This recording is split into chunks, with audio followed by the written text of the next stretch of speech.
8:45. When you book your flight abroad, what's more important, comfort or price? Well, British Airways has become the latest airline to prioritise the purse strings. BA has revealed plans to add an extra 52 seats to its Boeing 777s at Gatwick from 2018, cutting down the amount of space for each passenger. But would that put you off booking a ticket? We've been out to ask people what they think. It wouldn't bother me in the slightest. It's not something that even occurs to me. I think the more flights on it, the better for the airline. It's sort of a bit less luxurious, isn't it? Not that I ever travel in luxury anyway, but yeah, I guess I appreciate it less and it's sort of less value for money. If at the moment we get a bit more space and a bit more with less people, I think is better. I think it's going to be tiring for the passengers, usually, especially people with kids and elderly people. I think it's not a very good move. I guess like for myself, I've got a baby, so I don't know, it depends on how the kids, because the kids like to, run around sometimes. So it's for me, it's a bit inconvenient for mothers, I guess, but I'm not sure about others passengers as well. I think you already pay like a lot of money for your flight, so I suppose, yeah, I might be a bit annoyed. And I'd wonder about people who maybe have access issues as well and think how that might affect them if there's more people going to be on the flight as well.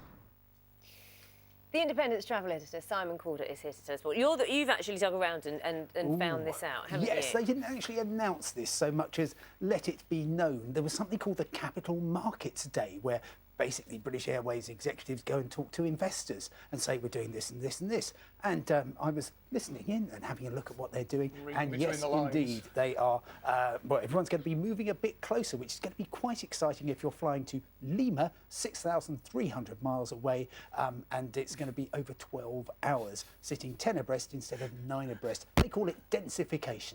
10 abreast instead of 9 abreast. Yeah. So at the moment we have what?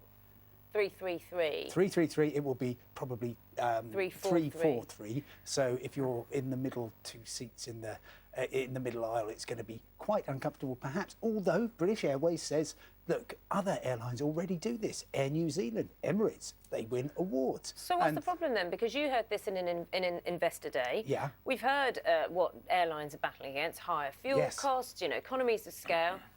They're working for their shareholders. Well, a lot of people will fly British Airways because they think it's a bit more comfortable, you get better service or whatever.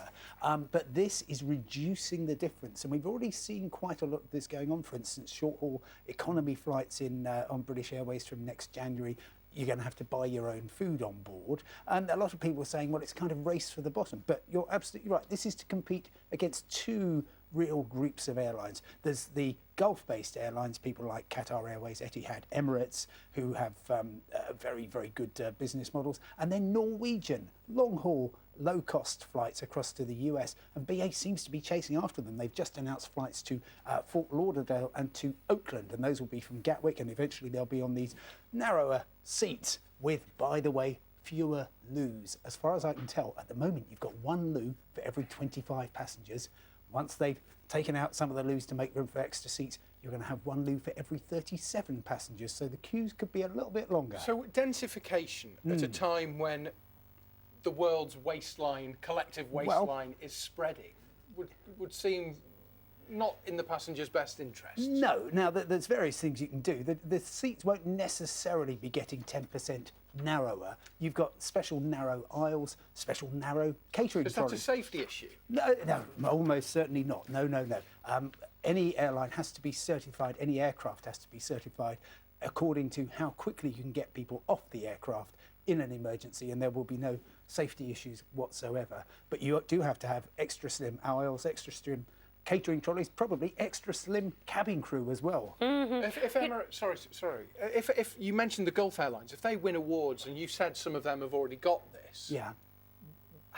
What's the problem, and what are they doing that makes them award winners if they're squeezing everyone on? Well, of course, service, but also in-flight entertainment is very important. They've both got very, very good in-flight entertainment systems, and BA does point out that when it does all this densification, it's also going to put in much bigger screens and have generally much better in-flight entertainment. It also says fares will be lower. We'll see, shall we?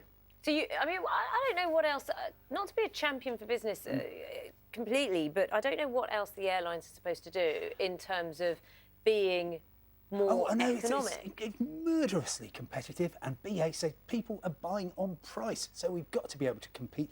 Air France, a couple of days ago, said we're going to set up an entire new low-cost airline to try to compete. And my goodness me, they already squeeze people in. If you fly to the Caribbean on one of their 777s, then you will be sitting 10 abreast with very limited legroom. I've tried it to Cuba. It's quite exciting.